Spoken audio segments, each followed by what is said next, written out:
What's up, guys? Wanted to do another devotion for you out of Psalm chapter 31. This is a really good psalm. I guess they're all good psalms, but this one just really speaks to my heart in the way that it has shaped me in my prayer life.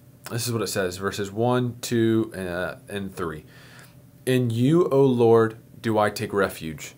Let me never be put to shame. In your righteousness, deliver me. Incline your ear to me. Rescue me speedily. Be a rock of refuge for me, a strong fortress to save me. For you are my rock and my fortress, and for your name's sake you lead me and guide me.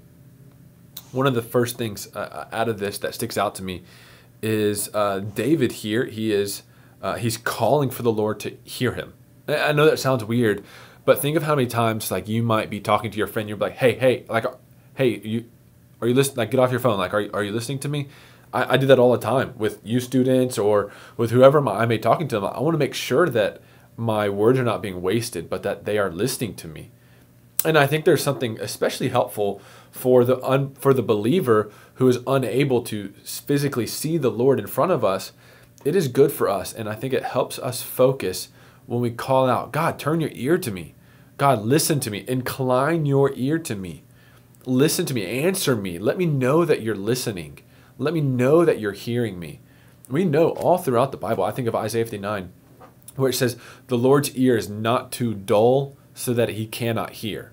He can hear us full and well. But sometimes it helps our heart and mind to focus on prayer and to actually consider the Lord on the throne that we're praying to.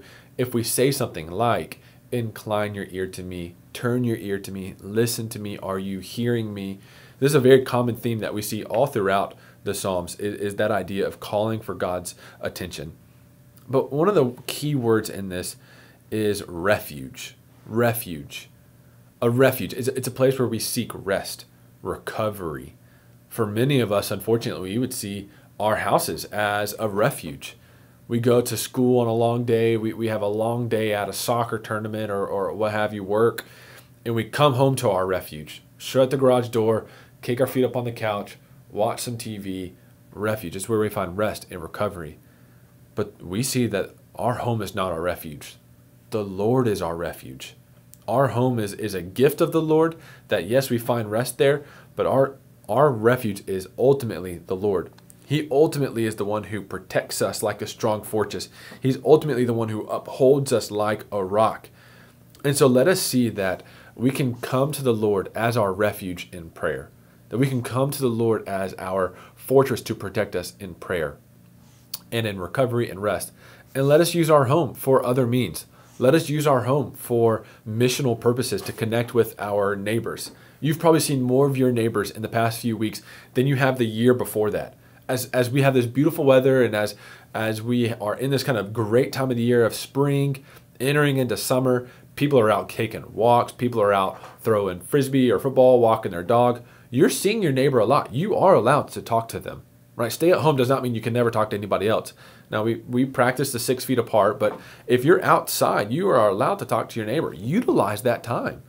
Let your home not be your refuge. Let it be a place of missional influence. And so I hope that is an encouragement to you in your prayer life, in the way that we view rest and recovery, and in the way that we view our homes and our refuges. Okay, yeah, sure. We'll talk to you guys later.